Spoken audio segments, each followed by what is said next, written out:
So today I was thinking of speaking about dealing with difficulty,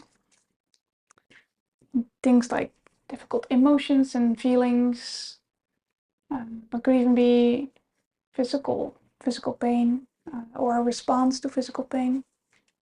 Things like the aversion that might arise or the not wanting, but also just things like anger or frustration or sadness or anxiety, I think might experience in our daily lives or on the cushion.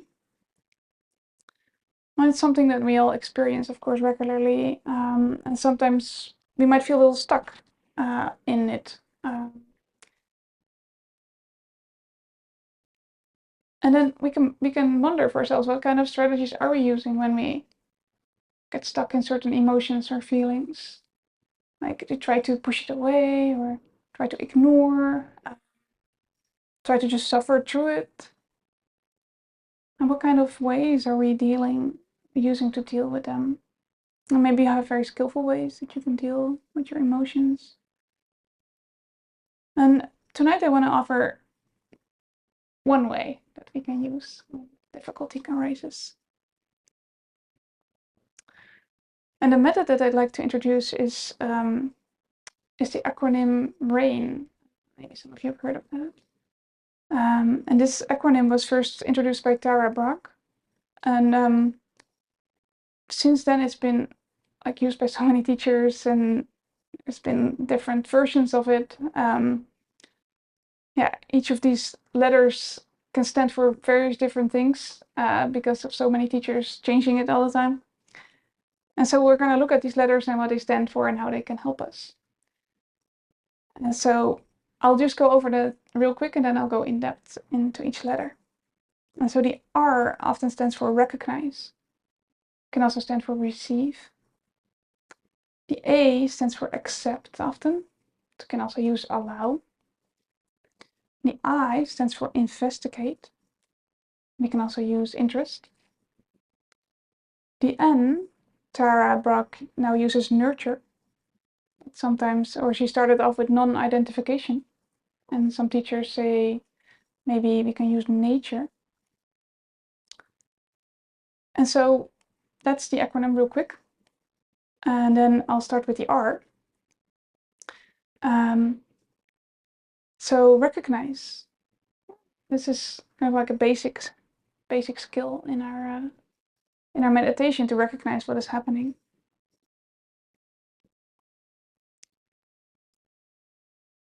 Because if we don't really recognize what is happening, then there's nothing much else we can do, right? That's really the basic thing that we need. Start recognizing, and this is just general. This is not only for the difficult emotions, but when we have a difficult feeling or emotion arising, then it can be really helpful and freeing to actually recognize it correctly. Like, recognize, oh wait, I'm sad. And if we then see it so clearly, like it's sadness or it's anger or frustration, then sometimes this already brings a little bit of space. Just a simple act of recognizing can bring a little bit of space, so that it doesn't feel as sticky anymore, as like we're into it.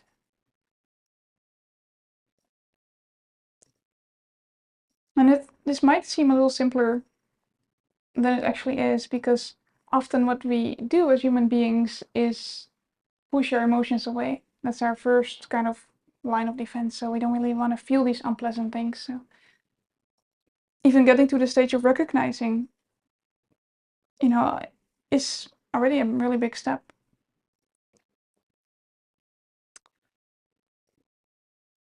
It requires a certain amount of willingness to open to this unpleasantness that is happening. And it requires some honesty. And there's this Thai forest monk, Ajahn Sumedho. He has this very simple phrase: "It's like this now." Like, simply, it's like this now. Yeah. It can be a little recognition mantra we can use. It's like this now.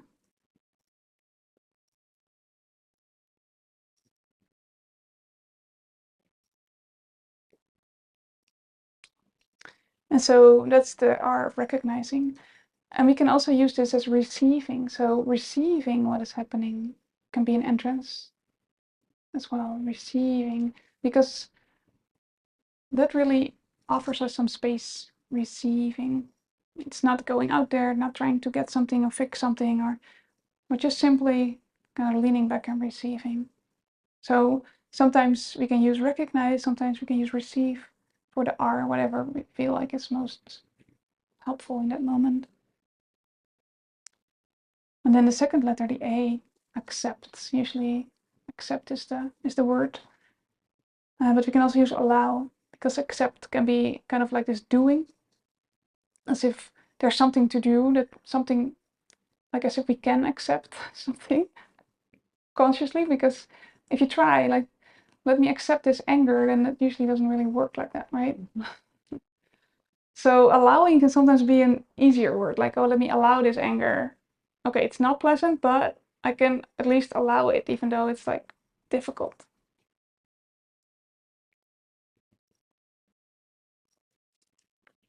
And so this tendency, what I was talking about, to push this difficulty away, this automatic tendency, that can really be counteracted by this allowing attitude. We're not pushing away anymore when we allow. And that's why this step is so important, the step of allowing. Or if accepting works for you, you can use accepting too, of course. Because if we recognize that this anxiety is present, but we still kind of have this tendency to push it away, okay, it's there, but pushing, that's not so helpful. So if we start allowing, can really be transformative.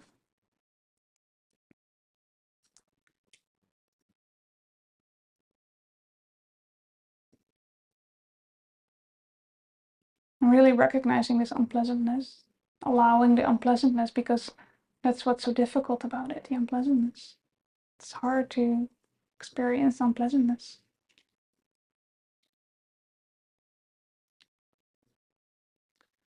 And this opening, this allowing, might be even sometimes feel counterintuitive, because we just don't want to feel, we just don't want to experience this. But once we start this practice of allowing, of this accepting, allowing, then we start to experience that it actually has a healing effect. And to start this, it might be useful to start with something small, like something that's not as big, like if the traffic light turns orange right when we come to the intersection, and we feel this frustration, oh, now I have to wait. And the traffic lights in Richmond here seem to be super long, like taking forever to jump the green. So, we can practice, let me allow this unpleasantness of having to wait here. And just these we can practice with these small things.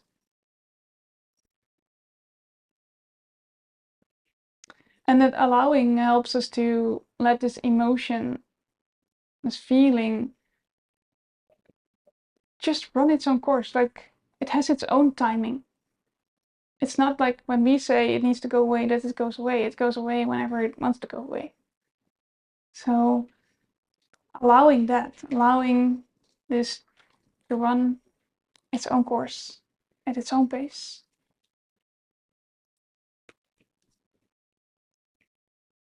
And even like when we don't allow, we might recognize also, like, if we've been working all day, a stressful job, and we come at home and we feel all these knots in our shoulders, and we feel like, ugh, that it's build up, kind of not allowing, probably not allowing the stress to happen, not allowing the aversion and the difficulty.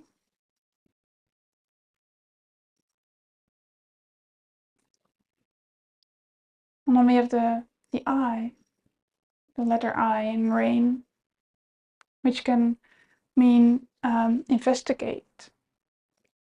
Sometimes also people use interest. And so once we've recognized what's happening, we've allowed it, we can start investigating it.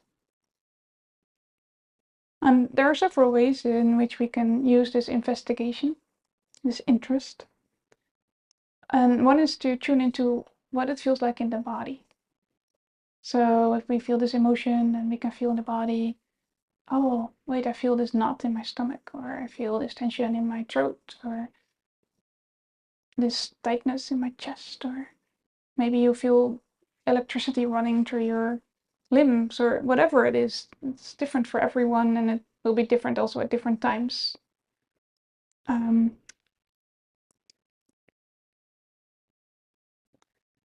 emotions and feelings are part of the mind, obviously, in the Buddhist way of seeing it.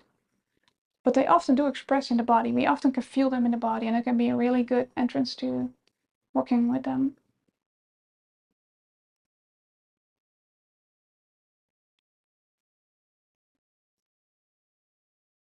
And it's really about like looking, noticing, like what is present in this moment in the body.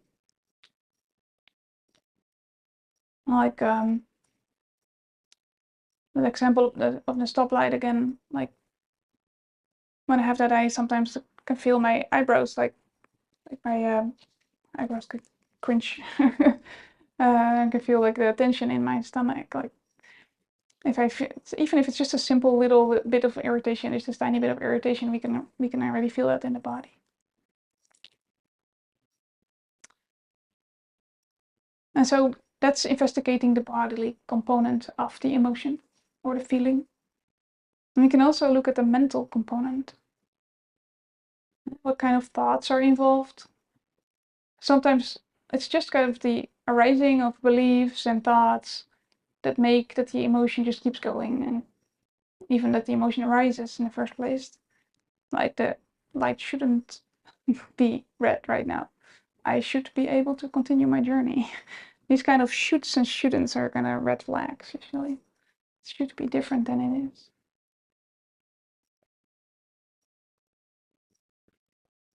I remember once when I was often had to go by bus from one place to the station, like every day, and then I had to catch my train at the station, and the bus would often be stuck in traffic, and I would be kind of like super annoyed and super stressed out. Am I gonna make it to the train on time? And the train would only go every 30 minutes, so I really wanted to catch a certain train to be home in time. And then when I was investigating that, I realized like, oh wait, this is just a lot of dukkha, a lot of suffering, a lot of unsatisfactoriness. Well, there's nothing I can do about it. It's just whether I'm stressing out or not, I'm gonna catch my train or not. So this investigation could really help me to see, oh wait, this actually doesn't make so much sense. So the mind kind of let go because of seeing that clearly. And this investigation can help us seeing those patterns, seeing why are we stressed out, why are we angry, how does it work in the mind, what kind of thoughts contribute to it, this cycle or this spiral that we can get into by thinking and emotions and thinking and emotions and thinking and emotions, and we can start to see how that all interacts and what kind of beliefs might be underneath it.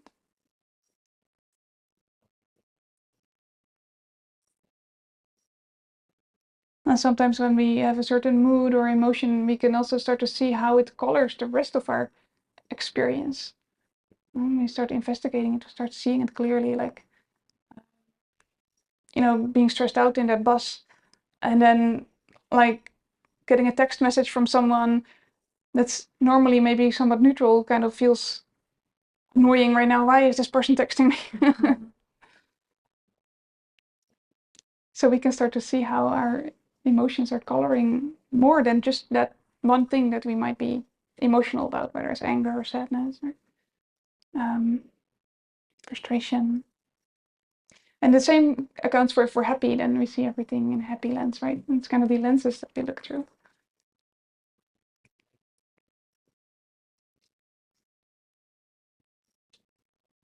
And so we can investigate the body, and we can investigate the mind. And then one other way to investigate is to ask questions. So this is kind of an interesting way. It's the asking of questions is not about getting an answer right away, but it's about dropping in a question to the mind, body, heart system, and then just see what happens. Not expecting any answer to come, not wanting an answer to come, but just letting the unconscious work with the question. So it's kind of like the mind is chewing on it in the background. And in that way, kind of an intuitive or more heartfelt response might arise. Instead of like this cognitive, intellectual thing that we can kind of think about something and, oh yeah, it's like that or it's like that, but not really feeling it, not really grounded in the body or in the heart. And some questions that we might consider maybe dropping in is, what makes the distress arisen? Or what causes and conditions led to the arising of this emotion? What's the response of the mind, heart, body in response for this emotion, for this situation? Maybe if we're familiar with the hindrances, we can check in like, oh, what kind of hindrances are present? Or we can drop in a question, what is the most skillful way to navigate this? And so we can even let the question arise, like what kind of question there needs to be. There can be all sorts of questions to get more insight into this situation or to this emotion. And then we might find that we're angry with our partner because we want them to respond in a certain way, or we want them to be a certain way.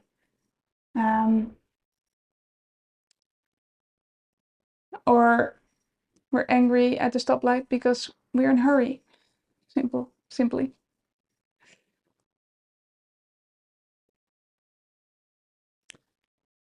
And this meditation teacher, Susie Harrington, she says, sometimes as you do this, so use this eye of investigation, you may find that your experience becomes more intense. This is okay. This is in fact a good thing. As you give yourself permission, you're creating sacred space to allow yourself to fully feel what's here. So we can really allow ourselves to fully feel what is here through this investigation. And so this investigation is a very useful tool. And we don't have to use it all the time, but it's something it's kind of one of our tools in our toolbox. We can kind of experiment with it, see when it's helpful and when it's maybe less helpful. Just try it out whenever you feel like, maybe this situation can use some investigation. And so sometimes this I stands for interest as well, which is, kind of similar to investigation, but it's kind of a softer word maybe. Have some interest, interest, curiosity. So if that's a more appealing word, then you can use that word as well if you feel like. And sometimes there's even the word intimacy that people use in being intimate with the whatever is arising. So just to name these other words that might resonate better for you. Sometimes words can be kind of specific for people. And then the last letter of RAIN is the N. And this can stand for non-identification, nurture, or nature. And I heard that Tara Brach got so many questions around non-identification, so many confused people, and that she changed it to nurture. Because, the meaning of non-identification might be a little less intuitive than nurture. So, yeah, I think that even though it might be a little less intuitive, non-identification can be really helpful. A really helpful way of looking at things. So I'll explain it a little bit. So all of our experience is kind of like this flow of changing phenomena. It's like what I said in the meditation with the sky holding all these little clouds coming through. We're like the big sky. And it's not that we are the little clouds. The clouds just pass through. And we don't have to say, oh, it's my cloud. No, it's just a cloud passing through. And because it's so changeable, all these phenomena, like all these little things that happen to us that are arising, they arise and they pass away, like the arising of the anger. And we know from experience that this anger was gonna dissolve again, because the last time we were angry, it's probably also dissolved. And we know from experience that when there's pain in the body, it might dissolve again unless we have some sort of chronic condition. But for most of the things that arise in the body, it will also pass again. And the Buddha said, often asked the monks in the suttas, that which is subject to change, can that be self? And then the monks would answer, no, sir. And so we can tap into that. That what changes is not self. It's not an everlasting, unchanging self, this anger or this frustration or this sadness. And we can remind ourselves it's just changing phenomena happening. It's not my whole self. Even though it might feel in that moment that it's gonna last forever, we can remind ourselves, oh wait, maybe it's not lasting forever. There might be a time that we feel ease again and happiness and wonderful feelings.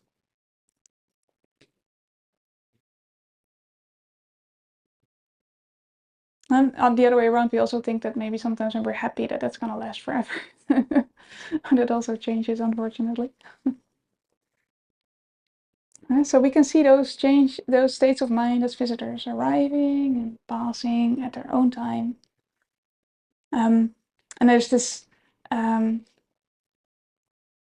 this poem, I didn't bring it this time, but by Rumi, where he describes this guest house where these different guests come, like happiness and sadness and depression, and all these different guests come, and we just let all the guests in, and we know they're gonna disappear at some point again.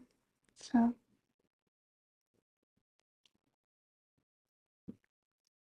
that's the non-identification part. And then I want to touch into the nurture part that Tara Brach now uses. And then if we use that and in that way, in nurture way, and then we can tap into this innate quality that we all have to nurture ourselves. And we could, for example, offer ourselves some metta, some loving kindness. We'll end the evening with a short metta, few metta phrases. So if you're not familiar with it, you get a sense maybe at the end. Like, may I be well or happy. A little bit of this well wishes for ourselves. Or we can tell ourselves it's okay. Or, I'm here for you. You're here for yourself. So that's the nurture part. And then to touch into the nature part real briefly. This is something that my teacher Sayadaw U Tejaniya often talks about, nature. Everything is just nature, is what he says. He says it's the nature of anger to be angry. It's the nature of sadness to be sad. The nature of happiness to be happy. And of wisdom to be wise. So we can just let these emotions do their thing. It's just their nature. We don't have to fight it or do anything with it. And that helps also to take it less personally, like what we're talking about with the non-identification. It might help us to just be with it. And this nature thing can also help us to see this arising and passing away, just phenomena arising and passing away according to their nature.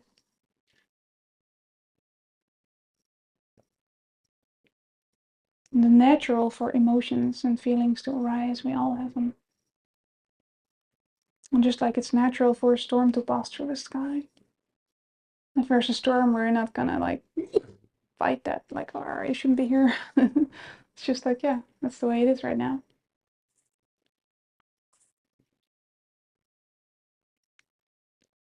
I'll quote Sayadaw of Tejaniya. As your awareness becomes more and more continuous, you will notice that there are as many minds as there are objects. After some time, you will realize that this is just nature at work, that it has got nothing to do with quote-unquote you, that there are just mental and physical processes. As long as we do not understand that mind and object are just natural phenomena, we will believe that there is an I who is observing. So these are the 4 steps of RAIN. Recognize, accept, investigate, and non-identify, to name only the main ones. And so if we want to use this, then we don't have to go through each of these steps every time. Well, maybe we need recognizing all the time because that's the basis. And from there on, you can see, oh, what do I actually need? Do I need to go to accepting or allowing first, and then to investigating, and then non-identifying? Or maybe the non-identifying part might be interesting to look at right now. Or maybe there's only the allowing is needed, or only the investigator. It's kind of like a playful thing. We can look at and see what we need. Sometimes it's very useful to go through all of them, and sometimes it's less useful. It's really something we can play with and experiment with and see what works.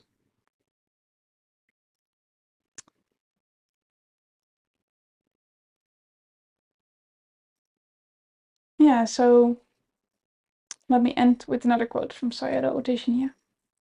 This is a little bit paraphrasing for clarity. He says, meditation is whatever is happening, good or bad. Accept, relax, and just watch it.